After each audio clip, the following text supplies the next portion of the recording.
I was on season, 23 of 74 of NCIS, and I was there for a week. So that gig medium was just the one day.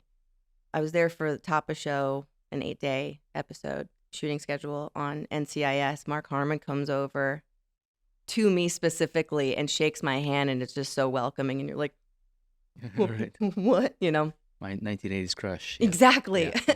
Adam signed my VHS of Summer School. Oh, no kidding. I sure did. Oh, hilarious. Yeah, it's great.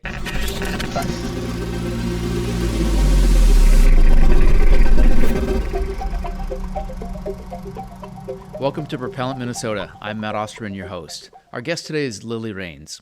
Lily is an extremely talented actress, teacher, and advocate with a long list of impressive credits working on dozens of TV shows and films you've most certainly heard of. Shows ranging from Medium to NCIS, Law & Order, Animal Kingdom, and a host of others. She talks about her early days in LA, moving to Minnesota and the opportunities and challenges therein, and the importance of unions, especially given the recent SAG and WGA strikes. Lily offers tons of honest insights and opinions on her craft and is very open with the struggles journeyman actors face. I had a blast speaking with her, and please enjoy the conversation. How many episodes of TV do you think you've done? And any favorites? Any nightmares? And you can anonymize the nightmares if you want. Okay. At least 20. Not 50. Somewhere between 20 and 50. I would be proud if it was more than 30. Mm-hmm. Maybe I'm going to say 30. 4. It was like a solid 4. Give or take. Yeah. What's been your favorite? So today we've just learned that Norman Lear passed away yesterday. And amongst the legacy of this brilliant, wonderful collaborator, true collaborator and mentor to so many, he is also the father of one of my students. So I got to meet him on a very personal, special space where he was taking care of his daughter. I was one of her theater teachers. And then cut to, one of my friends from college was the co-creator showrunner of One Day at a Time. And we had just wrapped on a one-act festival, and she was like, I don't know where my reps were, but she reached out and was like, would you put yourself on tape for a co-star? And I was like, yeah. Would you be willing to dye your hair darker? We already have a blonde on set. Yeah. We'll cross that bridge when we come to it. I booked it, and it was my first official sitcom week of work. And the first read-through, the first table read, were there. And in the middle of the read-through, there's Norman Lear going, Lily Rains! I was like, hi, Norman. He was like, what's Lily Great! And I was like, thanks, man. It was so sweet. And I was like just the bartender, and then ended up having a great experience with every single one of the actors. Justina Machado is the lead of One Day at a Time, and we had a great rapport. And then both the showrunners and the director, Phil Lewis, like, it was just one of those moments where every single time I showed up to work, it was reflected back that I was valuable, and that they were happy to have me there. Which, isn't hard. Right? Mm-mm. And I think based on your reaction, you've felt the opposite numerous times. Yeah. Unpack that a little bit for us. In a commercial once with a director who has quite a lovely list of things that everybody that I know would want to be a part of. We just couldn't find each other. It was a commercial, I get it, but also the commercials that I've booked are all narrative, so they're very much like recreation of a sitcom scene. Sure. Slice of life. We're just going to witness these people, solve a problem with that product. So I'm in my scene with my husband and my 2 kids, and he just did not think I was funny. I was not giving him what he wanted, and I could not figure out. I was trying to I used my words, trying to understand where he was coming from, what his vision was. He would give me notes, and I would do them. And the problem with commercial work is that you get really, really familiar with disconnecting your brain and the why that you're there, because at some point you're like, can you pop up and then drink? Can you like marionette it? Yeah, you're a robot essentially at that point. And so I kind of disconnected and just tried to do what he wanted without putting my brain into it, which I know is not a great practice, but at some point you've gotten to a level of practice and professionalism that your disconnection is still above average as far as recreating human behavior goes. Totally. And at some point I just turned to him and said, can I just do it the way that I think it feels funny? He goes, fine, and I'll just fix it in the edit. Whoa. I was like, cool, man. And then cut to, he goes, why can't you just do what you did in the callback? And I said, I was called back for the other spot. And Video Village, and everyone's like, oh my gosh, what? And everyone's, what are you, how? They're like, oh, yeah, she was with the Brunette family. It was like, I'm in the wrong spot, you guys. So do you think you literally got cast in the wrong I think one? I got cast in the wrong spot.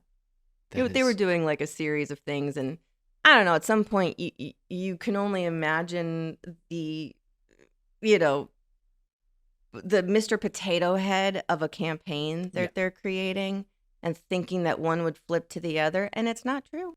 Well, if you have agencies and clients involved too, right? Yeah. It turns into a telephone game, and I'm sure something got missed. Yeah. So, I mean, the good news is that they hired you for something. It was just the other one. Yeah. Yeah. Wow. That's That was a really great special feeling to have when it was your coverage and you're on mic, and to have in front of everybody. Can you just do what you did in the callback? God, I think is the official, if we read the transcript back. Yeah. Well, oftentimes these sets can be crucibles, right? And tons of pressure on everybody. Doesn't Yeah. excuse talking to people like that. Well, and my thing is, your last minute pickup shot is not my emergency. Yeah. And when the camera rolls, I'm now supposed to be so relaxed to pretend like my child is being attacked in the ball pit, right? Like, that's a different set of circumstances. And we're all playing make-believe. So let's just keep a neutral environment as much as possible. But our job as performing artists is to have this focus Olympic skill, so we can go, I'm going to choose to speak to that person and pretend like this is happening and care about this, and also don't do this and don't rustle my mic. And, you know, like, you have to choose the things you care about. I tend to ascribe to the plan that the entire goal of a production is to make the space comfortable for the talent to be able to do their job, because you're what we're pointing the cameras at, right? Like, who gives a shit about anything else? If you're not in a space where you can create and do your job, then what's the point? You know? And that's the circle of life that we all get to collaborate together, because an actor can go from being the least important person in the room to the only important person in the room. Same with a PA. You go from being the least important person in the room to the most important person in the room. Yeah.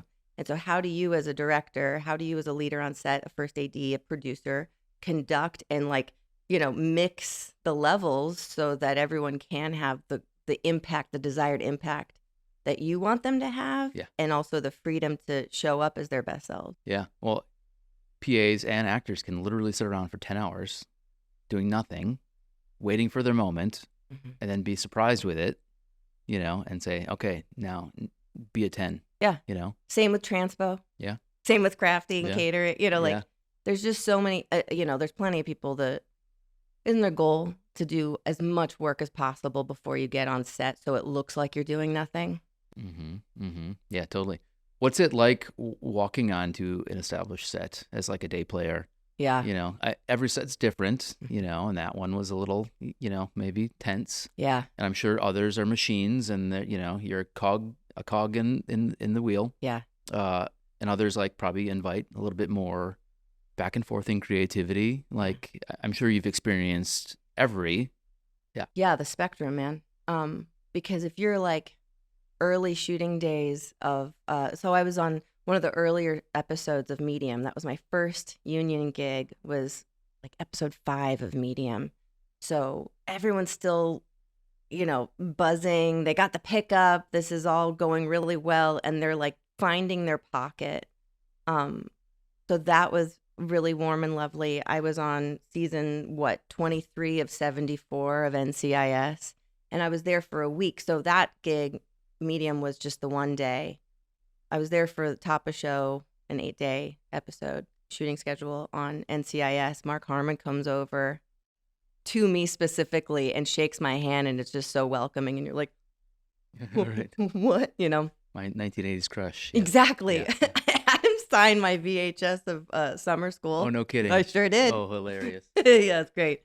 And then there's other times where you might have a recurring where you might show up only one day, but this is now your third episode. And everybody else knows you, but the director is the day player for that week. Yep. And that's a whole other bag of political, navigation, because it's the AD essentially who's the consistent, or the showrunner who's the consistent force. And sometimes that's not a chemistry experiment that people like being around. Yeah. And they're talking to you like you're just there for the day. And you're like, oh, no. That I actually have an established character, and that direction doesn't make sense for the dynamic that's happening here. And sure enough, younger in my career, I did that. I showed up and was like, I'm going to service the director, even though the series lead was like, what are you doing? And I was like, I'm just going to do what my director says, right? Right. And I have a limp now. Yeah. Like, I didn't 2 episodes ago, but Yeah. he wants me to do this. Okay. Yeah. And then you start flirting with someone. You're like, I'm her. Okay, sure. Right. So I got cut out of that episode, and I'm like, is it my fault? And you're like, no, it turns out that episode was really chaotic. And then in the edit, they had to figure out what they actually wanted. Yeah. It seems to me, and you might know more about this, I haven't done any TV, but the new way of doing things is to try to maintain consistency with the directors, at least on the prestige and streaming stuff, where you see the same name either for an entire season, or they're kind of being utilized for a chunk, or maybe every other. Yeah. Hopefully that, and maybe that's why we're in this golden era of TV right now too, because we're getting a little more consistency there. I think so. I think if you find, it does seem like there's more like a shorter roster of directors, maybe per season, maybe per show. But yeah, they'll do a couple episodes, maybe not back to back. And depending on, there's like the Game of Thrones scheduling where you're doing 2 episodes and then go off and edit those 2 while the other 2 are being directed. And you're making movies essentially. Yeah. Huge films every episode. I haven't been a part of that machine before, but it feels really nice when you get on a set. It's the blessing and the curse of the familiarity.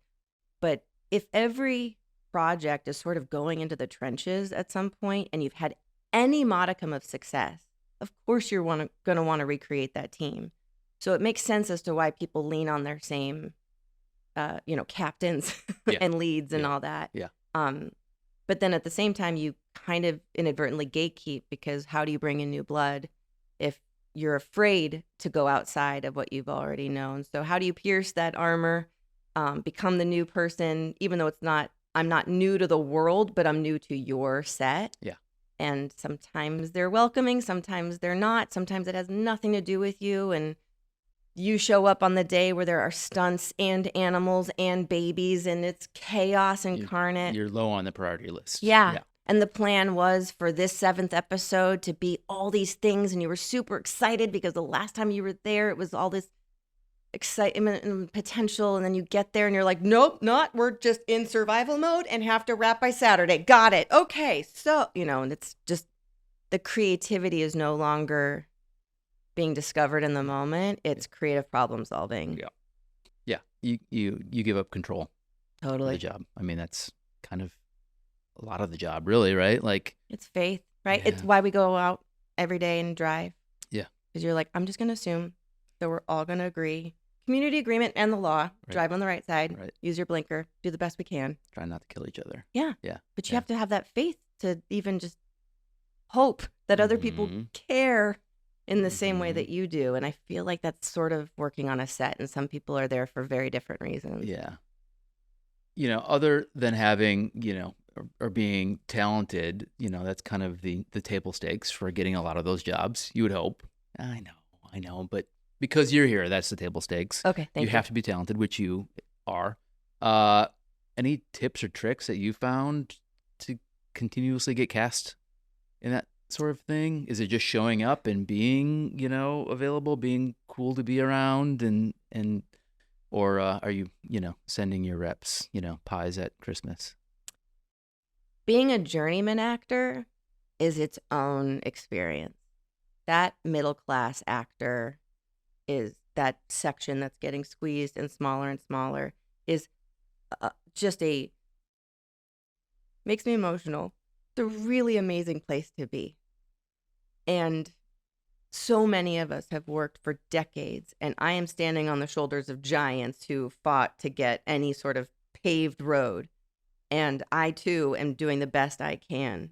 But I will say that if you are a femme who's been at this for 20 years, you were there when you saw the appointment, the breakdowns start to include Tina Fey, because they were no longer looking for, are you hot or are you the friend? They were like, wait a minute, camera friendly, is smart, has a personality, let's just name it, Mm-hmm. And it became more part of the vernacular. So people who portray female characters have more spectrum available. But the women that I've known that have been my mentors that are in their 50s, 60s, 70s, 80s have been needing to wear different hats as far as what medium they work in. Right.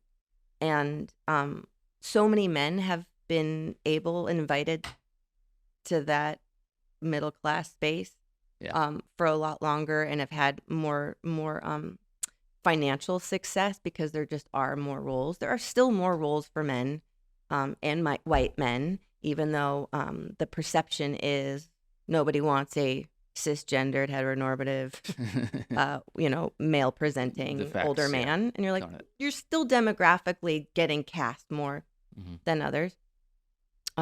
So how does one show up? I think it is a matter of just show up, be available. I think you have to know what you're willing to do and not do. People are afraid to say no until I think there's a level of professionalism that clicks in once you start saying no. Yeah. Recognizing I don't actually want to be, that looks like a fun idea, but that also practically is going to play out as me being in a swamp for 15 days, away from my house, away from my family and or my structure. I don't know who these filmmakers are, to be honest. They haven't been vetted because they haven't worked enough for me to see not only final product, but hear their reputation from the grumblings of the community. Yep. I'm going to say no. Yep. Or you have a meeting with someone and you're like, we're both in the same space hustling, trying to get together. And yet you're acting like you're more important than I am. We're investing in each other, friend. I'm making barely $150 a day on your project. We both have to buy in on this. And they probably have all the upside too. Yeah. In the end, in success, you win. Yeah. And I don't necessarily. Maybe sort of, but probably not. Yeah. Yeah. And I think also recognizing I'm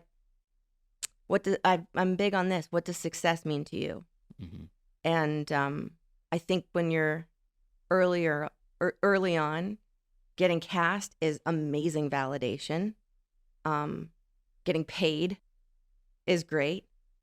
Getting that bigger paycheck, super great. Getting recognized, having someone, it was 3 years into my career when I'd already been testing and not booking on big life-changing things, but had been booking commercials.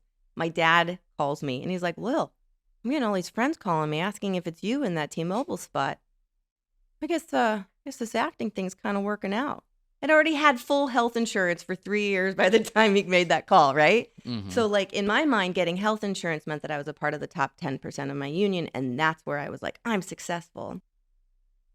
And I kept having opportunities. And if it wasn't this, it was another thing. And then slowly the day job of working commercials, that's how I was paying my bills, all of that was going non-union. So that got squeezed while the opportunities in film and TV got bigger and the near misses got bigger. And had I not been in practice in class with people, had I not built a community of fellow actors who were pushing each other, and had I not been a part of one act festivals or that, play in a day thing at the local theater and doing things beyond what was, are you booking and are you getting paid to do it? I don't think I would have kept at it. Yeah. Because your faith was being tested, right? Yeah. But then you would get morsels and jobs and you'd see your other, colleagues or cohort, do things and you're like, hey, this is possible. Yeah. Right? Yeah. And then, punctuated by successes here and there. That's hard. It's super hard. And I think the difference is, at what point are you looking for validation? And when does that turn into confirmation. Yeah. Because you have this crazy dream, this little spark in you that's like, I think I want to do that. Doesn't matter what kind of creative you are, but you start to do it, and then someone goes, that's really good. It is? Oh, I guess I'll keep doing it. And you lean into the pet. Yeah. Right? Yeah. And then at some point you go, okay, so I didn't book this. It's not because I'm not good at what I did, or I didn't get the show, or I didn't get the whatever, depending on your medium. We're talking about acting. Or I made a thing and people loved it. Or I had my twist on Hamlet and someone said, I never thought about it that way. And you start to publish your work in a different modality. And then you're looking to confirm the instinct that you had from the inside. What was it that what's the experiment I was going at this with? Yeah. As opposed to, please like me. Yeah. Please tell me I'm safe and that I'm not banished. Yeah. Well, and then you get smacked in the face with your checking account too, right? Like that comes into it at a certain point. Like you can have the confirmation, the validation, you can be doing great work, but you have to pay the bills. Yes. Too. Yes. And you have to live in a society that only gives a shit if they can recognize it. Yeah. So you're at a dinner table and someone says, oh, so you're an actor? You're like Meryl Streep? Nah, man, she's a part of the 0.2% of the industry, but I'm in a scene with Meryl Streep. Oh, you're a dentist? What kind of mouths you been working in? What'd you make on that last filling? Right. Nobody cares. Nobody asks. And yet our industry, which is an industry, and it's one of the biggest contributors to America's GDP, right? One of our hugest exports is entertainment. And yet we're still treated like we're all competing and lowly, and you're like, oh, prostitutes and actors, please don't rent your apartment to them, right? Yeah. You're like, what? Filmmakers, we're all doing the thing. The other problem, though, is that how do you differentiate between someone who's a professional and someone who's a hobbyist? Because the world that we're living in is also like, oh, you're an actor? I did community theater when I was in high school. And I'm like, it's exactly the same. Yeah. Nothing changes. You do exactly the same thing. And it's the difference between an intramural sport and an actual professional level. Yep. And then when you're in professional level, you have farm leagues and you have the majors. So who's to say someone didn't get traded up before their time, or someone has been stuck on the bench, for too long? And there is just a level of like, how do you get better at your craft? And then the craft is not good enough. Yeah. It's not always you're the best actor. It's almost rarely that. That's the and that's the lack of meritocracy. The hard thing is that our brains want growth and we want to measure it, but how do you measure growth in a world that's not linear? Yeah. Well, you throw timing and luck into it, and then it seems somewhat random. Yeah. I don't know how, sports too, but I don't know how actors deal with luck, because it's really right place, right time. And there are superstars right now that wouldn't be there had they not met that one person at that one time. Yes. Yeah. But it's preparation. Here was a moment early in my career.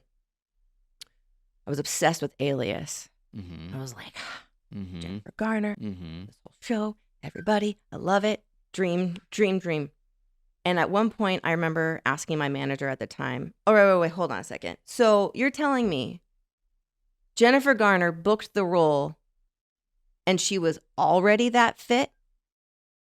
Didn't the studio pay to have her have a trainer? And it was like, no, she's not Tom Cruise, right? Or Tom Cruise is fit. Every day he's working out. Yeah. Arnold Schwarzenegger is working out every day. That man has not competed in any sort of lifting competition in decades. Yeah. And the reality is you have to be prepared. Yeah. You cannot go from zero to the lead of a show that's going to require you understand physicality. Kung Fu, basically, whatever she was practicing there. Exactly. Yeah. And same with Evangeline Lilly, on Lost. And I'm thinking about female characters because that's that's the reference point that I will use for now. Yeah. But those people were already in shape. They were already in class. They were already practicing at a level that was beyond what their booking had dictated.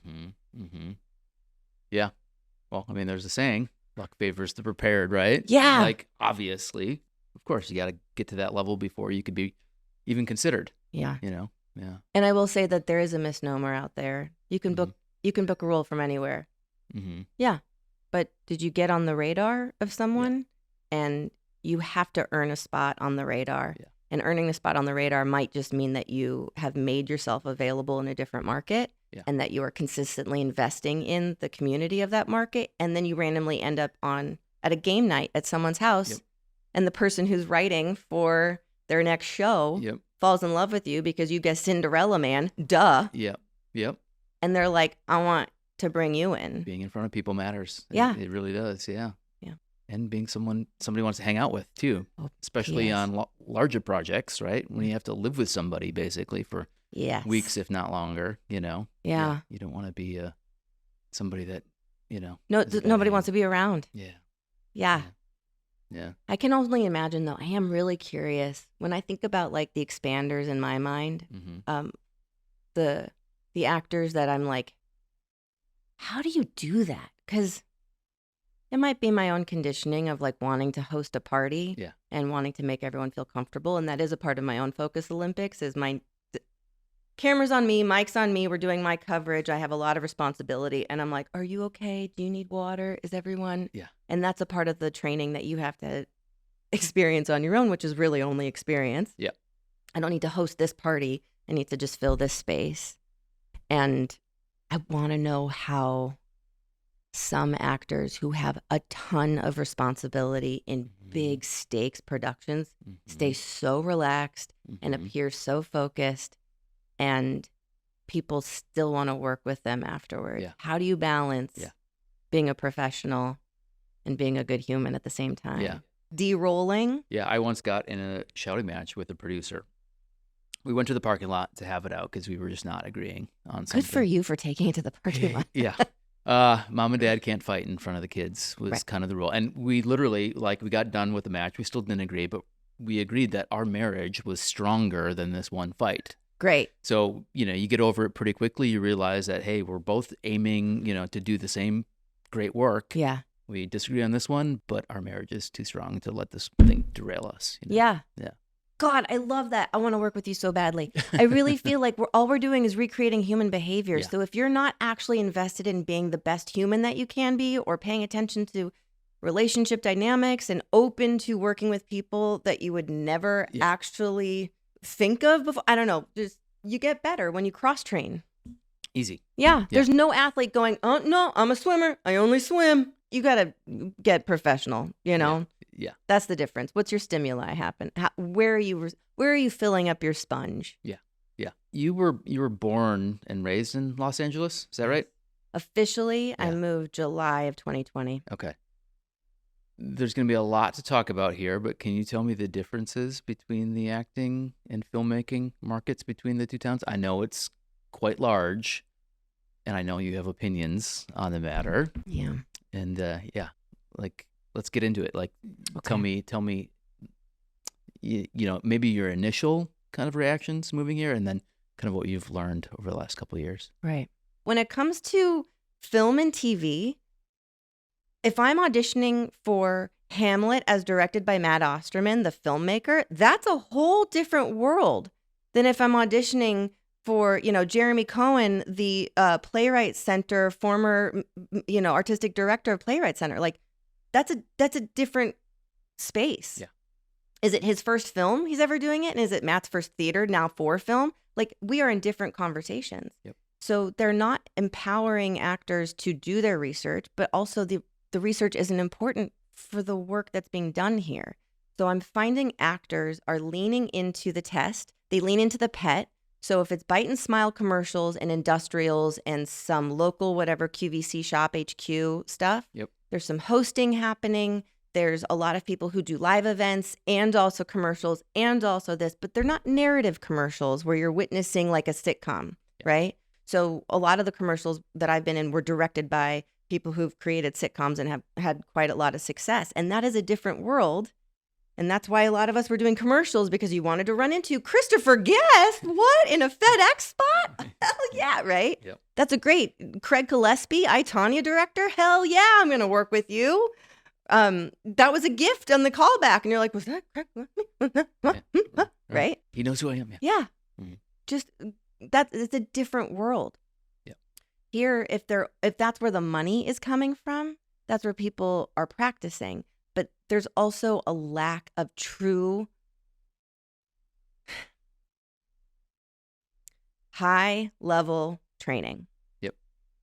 There are CrossFit gyms for civilians all over. But when it comes to professionals who want to be actors and their best actor, regardless of the medium, I don't hear a lot about that. And I'm not interested. I do teach those level classes, but I have also been in a space for me where I'm like, but where do I go and expand? And there's some really great talent here that don't know where to go to expand, and they're not practicing. Yeah. And that is unacceptable in a coastal market. Yeah.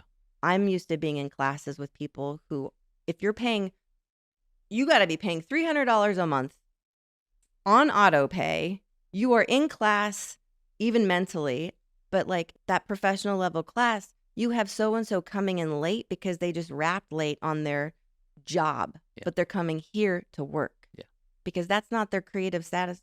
It's not satisfying for them, right? So they're coming, or they're like, I got to bring in this script for next week because my co-star is not going to give it to me the way that I want to play. So can I ask a couple people to, and everyone's like, hell yeah, because we want to mess with each other in the best of ways. We want to have fun. And then on my end, as someone who's never been a series regular on TV, but who has often been close to, it's the most confirming experience to dive deep into something and then work with an actor who's like, shit, I just wish that I could work with you. And it's like, thanks, man. Yeah. Like fellow traveler to fellow traveler, thanks for the high five. I needed that. Yeah. Or working on a script to find out that the famous person who did it is actually a client of the teacher that you worked with, who's like, you would have been such great. Had this been 10 years ago, you would have had a great audition. You would have gone in. Thanks. Yeah. So the acting pool and the training and the conversation is different because we're not talking about skill and craft in the same way. The awareness of your marketing is different.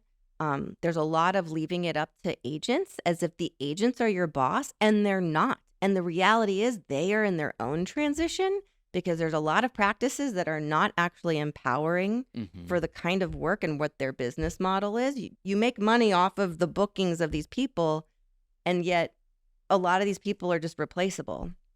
Lily's not available. Great. Is Matt available? Those are two completely different people, right? Yeah, but we like them, so yeah. Yeah, and even referencing, who the client is. Is it Best Buy or is it Lily? So that's where it's different here. And I don't know who messed up first, but someone messed up along the way because they said, I'll give you this talent for less money. And that started training the buyer to offer less money and to not expect to have to budget better. Yeah. And I don't know if that's because there were frustrated artists and creatives who were like, forget it. I'm going to give up this this path, and I'm going to go work a consistent corporate job. Yep. And now I know you can get an actor for cheap, or do me a favor. Yeah. But your do me a favor or do it cheap or just this once became the norm. Yep. And now the floor is really low, and we need to push back because I think it's hobbyists, right? Hobbyists are the floor essentially, and they don't have the same economic concerns that professionals do. Yes. And I feel like, and tell me if it is a bit of a chicken or the egg, but in terms of practicing your craft, we don't have the amount of friction here that forces you to raise your game. Yes. And because the projects aren't necessarily there either, I think a lot of people just kind of say good enough. Maybe even subconsciously, right? Where we're not forcing them to have to raise their game. So we just, everyone's kind of stuck, in the middle. That's my impression. I agree. And I think meh is fine. There's a lot of mediocre work that's getting rewarded either by more work or a laurel. And this is a universal, not just to this market. What I'm seeing is people say, I just made $200 for 90 minutes of work on a T-Mobile commercial. You're like, that was $1 million ad. for a billion-dollar company. Yeah. Yeah. Yeah. Seriously, dude? Like, that's why I say in success, let's all benefit. It's called profit share. And for actors and artists, it's residuals. It's the same thing. And we have Fortune 500 companies in this town. They know what profit share is. That's what their different tiers of leadership are receiving all the time. So how do we train them to share that? And then beyond that, you've got Blumhouse, you've got Jason Blum and Blumhouse and other production companies doing exactly what my dream has been, which is what's the least amount I can pay you ethically for your day rate? But in success, if this makes money, we all make money. So what's the percent that each department gets? And that means that if you're the department head, you're going to be very mindful about who you hire to work with you. Do you think that you could pull this off with a team of 4? Or is that going to delay production and put us behind and now everyone's mad at you? What if you brought on 5? Okay, fine. So now you're splitting your point with 5 people, but you were very deliberate about those 5 people. And then so-and-so brought this amount of cachet to the project, so that's their back end. And it's all about the profit share, but how can we do it without exploiting people? And I'm not talking about livable wage because we are all technically freelance, project-based, and it's up to you to decide what's your livable wage. But like, if at the end of the year you were able to cover your bases, then every project you worked on was worth it. Yeah. Including the ones that you volunteered for. Yeah. Including the ones that felt like volunteer, but you got to work with so-and-so you've never worked with before. Yep.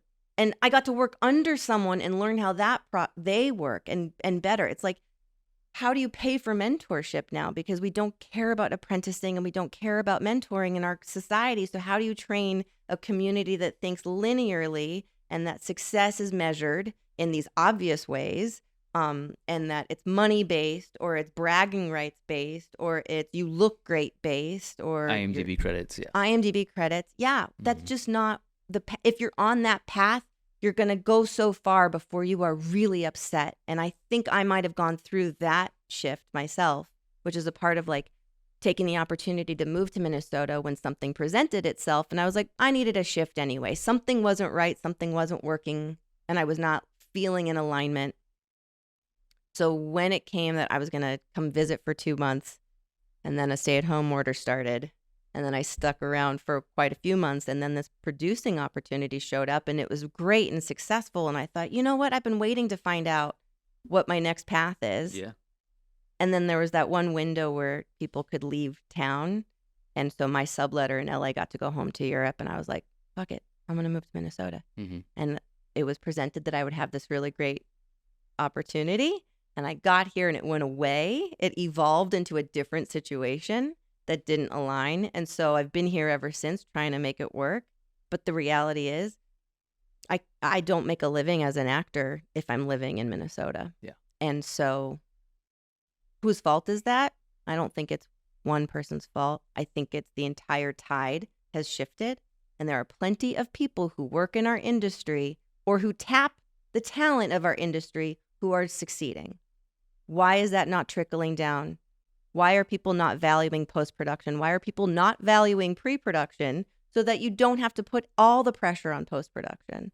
Stop trying to move through and unethically cut your shooting days so that you can just be done with this when you could have saved so much money and time and stress by just planning a little bit better and inviting what they've learned from all of your letting the shit roll downhill into the first conversation that happens when you hire someone. And like, where are you negotiating on people's rates and to what end? Yeah.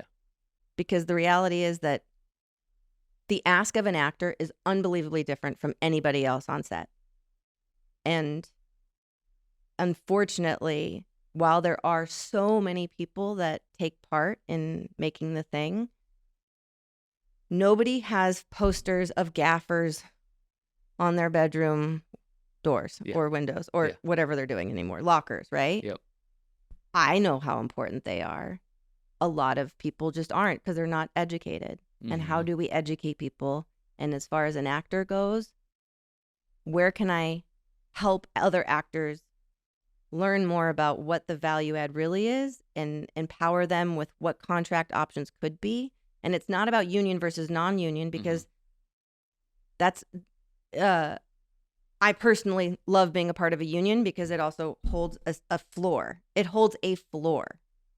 My floor seems to have been a lot of people's dream ceilings here. They would never ask for anything like that. Mm-hmm. And that's where the dissonance is heartbreaking to me. It's the entertainment industry too. I mean, I know it's specifically acute for actors, but as we're driving, on the road to Hollywood, we have to realize that it's paved with the bones of the young people that were, taken advantage of prior to us, right? It's the whole gig is built on free, reduced labor, right? It's just the way that it's been done. 100%. Thank you, because it's not working. And as you saw, the insecurity of the industry is so fraught with people who need other people to vet them that, like, that's why you get the same show every time. Well, it works for Fox. Why isn't Glee going to work on NBC? And you're like, it's a different market. It's a different audience. So, and then they abandon everything and follow the Netflix model, regardless of whether or not it's even proven success. Right. So, and then they say, well, we measure success differently. And you're like, cool. But like the old titans of the industry did a certain thing. And, is it now a complete mess? Yep. Great. Way to abandon your tent poles there, folks. Yeah.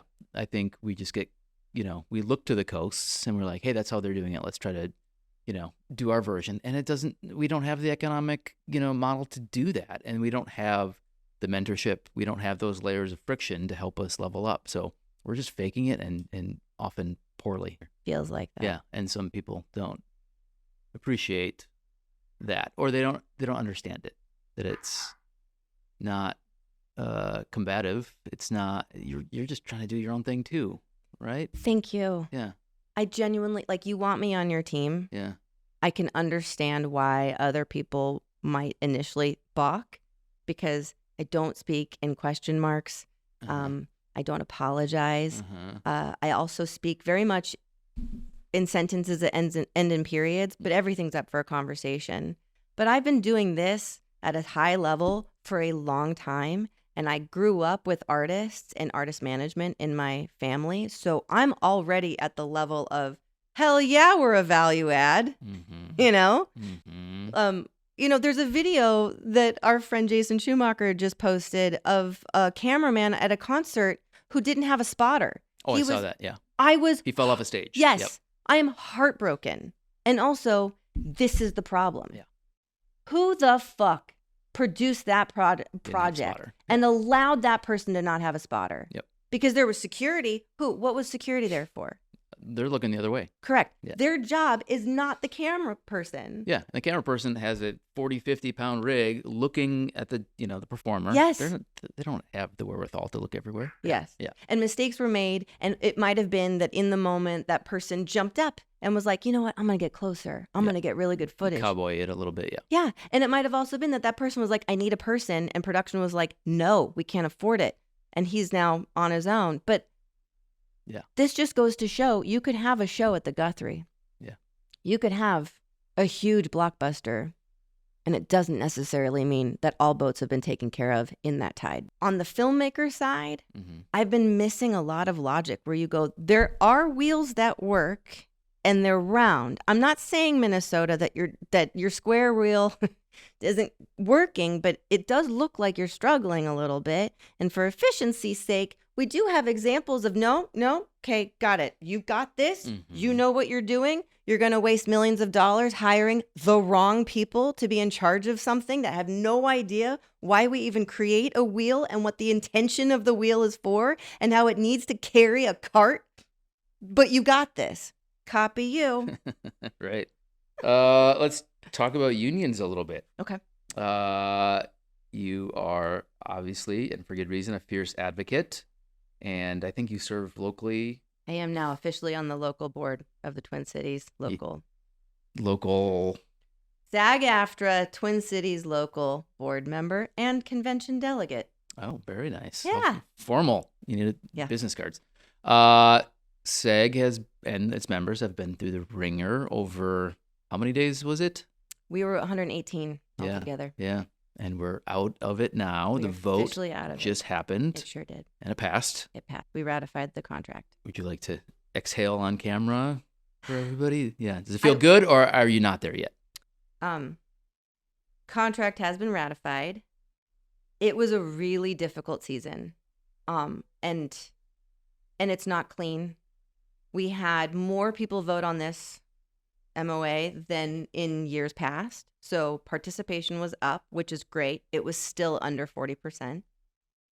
21.5% voted against it. And my hope is that because, let's just round up and say a quarter of the people who did participate, that's a large chunk. Yeah. And I hope that we continue to have the conversations that we are having. This is the most active body of brothers and sisters and everyone in between that I've ever been a part of in the 20 years of me being in the union. And I voted against both mergers. I mention that because I am not a sheep, right? I don't just go, oh, the majority says yes, let's do this. No, I genuinely want to make sure that we're making moves that are best for that body of workforce.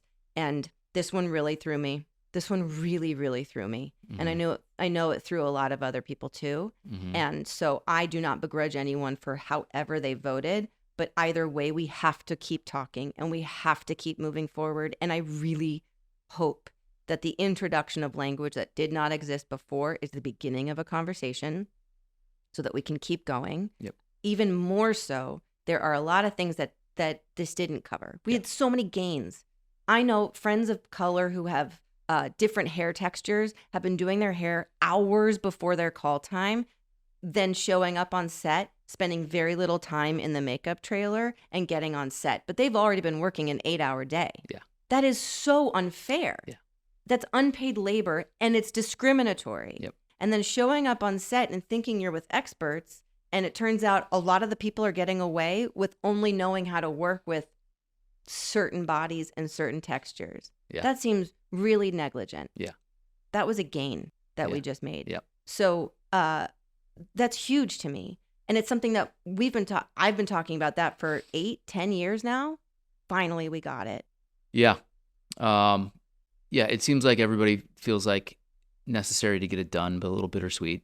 Yeah. Because the business isn't getting any easier either. No, for everybody. Yeah. And if you've ever stuck through any one of the Marvel features to see the millions of people that worked on it after the actors left. Yep.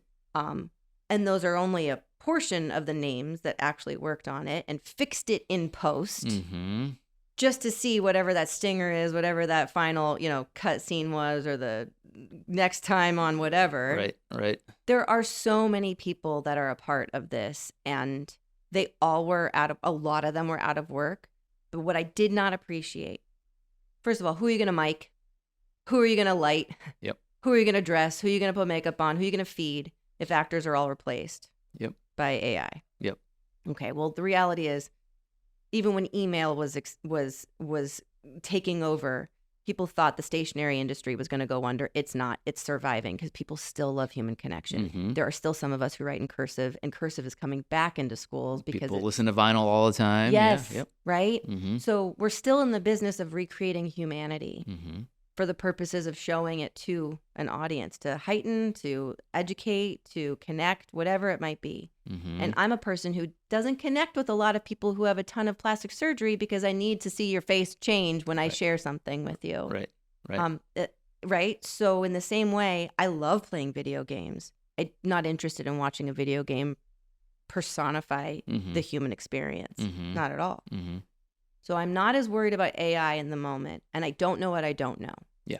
I go back to the pressure of getting it signed, of moving forward so we can get back to work. Yeah. But to what end? Yeah. Right? Well, it seems like we forgot the sins of the past, right? It's just like generations before us fought for the unions for a very good reason. Then people got fat and happy, and, politics and social media, et cetera, ad nauseum. Yeah. And then we kind of forgot the reason we needed them. And let's be honest, the industry changed. Mm-hmm. For sure. Storytelling changed. Yep. We are so much smarter now You don't need a 10-minute opening scene of the desert because it's the first time anyone's seen the desert. Yeah. You've got Scorpion King. You go, desert, got Right. it, copy. Uh-huh. You know, there was Stargate, the TV show. Yep. We have these images in our minds that people now get to tap into so quickly that you could do a TikTok reel and tell an impactful story in no time. Yeah. So where is it that even in union leadership, they got really happy and really content with what was on their plate and not paying attention to the fact that farming practices changed? Right. So how do we ethically feed as many people as possible and maintain the level and quality that you're accustomed to, or let's adjust where we can? Yeah. And I don't know. I got to be honest. I think like I would give anything to be a contract player at Paramount. Please let me be on your roster of people you know. And there still are those deals that happen, you know, development deals with people. You got a 3-picture deal, you got a this, whatever. Yep. I've got a friend who is about to enter into her first time freelancing. And she said, I don't know what I'm doing after the next 3 months. Be still my heart. Yeah. Yeah. And I was like, I see, that's really scary for you. I just felt so yummy thinking about knowing if I was doing anything for the next 3 months. Right. It's just a different mindset. What a luxury. Yeah. What advice would you give? I mean, you've given so much advice already, but any practical things to somebody looking to start? Can they do themselves any favors? Looking where to start? Yeah. Yes. Observe human behavior. And listen to the ping when you see certain performances. Let that be the rabbit that you follow down the hole. The thing that separates actors from any other performing artist is the obligation to your body, your voice, your spirit, your whole being to be ready. So even if you're not a singer, you should be taking vocal classes, training so that you understand when something hitches in your voice. And is it something hitching because you have unhealed trauma that's showing up when you process and are being asked to experience an emotion? Because we are being asked to experience things. And the worst thing in the world is for your instrument to get in the way of what that energy is. Because we're making magic. Yeah. We truly are. I just got to work with John Levy, Emmy award-winning casting director, cast me in a play development as he was directing it. His first love is directing. And at one point I asked a question because, of course, my brain was like, I want to do it right. Right, yeah. Still get into like, pleasing director mode, right? But I'm contending with these ingredients and connecting the dots of this character and going, there's something missing. And I'm asking the question. And he says, yeah, I mean, I think you just trust that the magic is there.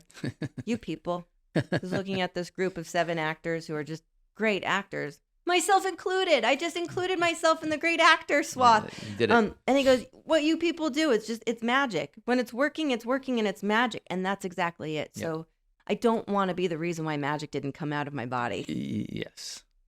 Well, the body is the important part too, because if you think everything's happening right there, that's a mistake. It's your nervous system, your entire being is responsible for that magic. And you've been doing some stage lately too, right? Yeah. Like how's that been? I've loved it. It's felt so good. It is my first love. Yeah. That's what brought you into it. Even being an LA baby, like it was a stage for you. Yep. Oh, that's funny. Yeah. Brighton Beach Memoirs was the first play I remember watching and being like, what's that little boy doing? I want to do that. I think I was 8 years old. And there something just clicked. I know, the story is that I ran away from preschool across a parking lot and into the local dance studio. And that teacher thought I was the younger sister of somebody. So she just never said anything. And one day I was gone for like 45 minutes longer than I should have been. And that's when they called my parents and were like, so she kind of disappears a lot. We didn't know why, but now she's been gone. And then they found me in this dance studio. And so you're like, okay, great. So there's the spirit of movement in that child. Right. But didn't stick with dance specifically, but it is something that I find healing and gets me back to my center when I experience movement and revisit it on a more regular basis than moving here during COVID times, not having the chance to explore all the different ways that I like to keep my tools sharp. I'd imagine, yeah. It's hard, but so getting back into theater was the kind of challenge I needed so badly. Because every performance has its own unique challenge, right? So you just have to be on your toes. Yeah. And I had the opportunity to work with a team that was great, but in a role that is very underwritten. So there's so much white to fill in. Talk about connecting the dots and like mining for all the morsels to pay off. Yeah. So the whole SAG resolution was academic and intellectual, and this was soul. Yes. Right? And just, you felt actualized probably for the first time in a while, sounds like. Yes. Yeah. And to have the opportunity to walk the picket line and cross paths with community that I actually know, not including people who you have been inspired by because of their work, but then also just feeling hundreds of people around you to go, I'm not alone. Yeah. We are all siloed until we choose to show up, until we choose to participate. And as a filmmaker, I love creating the spaces that people choose to show up for. And like, what do you need to feel successful? What do you need to accomplish this? What's the expectation? What's the lowest hanging fruit for you as far as measuring success on the next 3 weeks, the next 3 hours, the next whatever it might, Speaking of community and spreading good news, anybody locally that you want to shout out that you feel is being under-recognized? It could be a person, could be a band, it could be a restaurant, it could be anything that you feel like somebody needs more attention. This might go back to like, I don't know. I'm seeing a lot of self-promotion on Facebook. That seems to be a lot of town crier energy. I don't know. That's okay. I mean, I'd like to shout you out, honestly. That doesn't Matt. count. Yeah, no, doesn't count. No, but thank I do. you. Okay. All right. I mean, I know that there's a lot of people. I've been having some really great conversations for a couple of years now, and a lot of people want to do right and want to do better. And again, I'm not the litmus or the gatekeeper of what is better. I too am on my journey to try to figure out what better is. What are you excited for? What's coming up on your roadmap? Any cool projects you want to talk about? Can talk about? Film related, stage related, otherwise, arts and crafts, doesn't matter. What are you excited about? Yeah, this year I'm setting out to publish my voice more, to explore what my actual voice is. I've been really good at making other people's writings sound authentic. And I think this next chapter is figuring out what I sound like on my own. Yeah. And for better or worse, can't be worse. Worse is being quiet and not publishing. That's a good distinction. Yeah. Yeah. There's something shifting in me right now that I do feel like I want to step into more of a space where I get to experience things that I haven't. Okay, ready? I'm really good at being everyone's best friend. I don't know if I've been my best friend. And that includes advocating for myself, stepping into more leadership roles, both higher up on the call sheet and with a role that might have more responsibility in the temperature, setting the temperature of a room. Yeah. So where is it that I've defaulted to being everyone's friend when maybe I actually want to experience what it's like to play as the leading lady? Yeah. Or the lover, or, because I really love being everyone's creative wingwoman. And I also recognize that I might be doing that as a way to practice what it's like to be in the receiving end. Yeah. Well, thank you for being vulnerable on that. I mean, I think I share a lot of that myself, because I'm a people pleaser. Yeah. And for better or for worse, I decided to take fate into my own hands in a lot of ways, but it was always in the service of others, Yeah. you know? And doing this podcast thing here too, I'm like, I got to explore my own voice at some point because I have a lot of social capital I haven't spent because I don't care about that sort of thing. And there's such a vacuum of, I think, leadership around here that I'm like, somebody's got to do it, you know? Yeah. So I'm on a different but kind of similar journey, I think. So thank you for sharing that. You're welcome. Yeah. Thanks for wanting to Yeah. include me in this bigger conversation. Yeah. Do you want people to follow you online? Do you care Yeah. about that? Yeah. Where can they do it? Instagram at Lily Rains. Mm-hmm. I also have a website.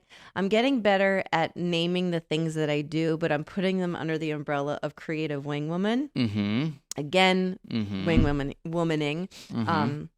But yeah, things are happening. Mhm. I'm gonna start I've got some writing happening, and I've got my podcast happening. Excited for that. Yes. Mhm. So moves are being made, and if you want to follow what's going on, Instagram's probably the easiest way to jump in. Awesome. Well, thank you for being here. Thank you for sharing your story and being vulnerable. Thank you. I felt a lot in that, which is really fun. Yeah. Thank you so much. Yeah.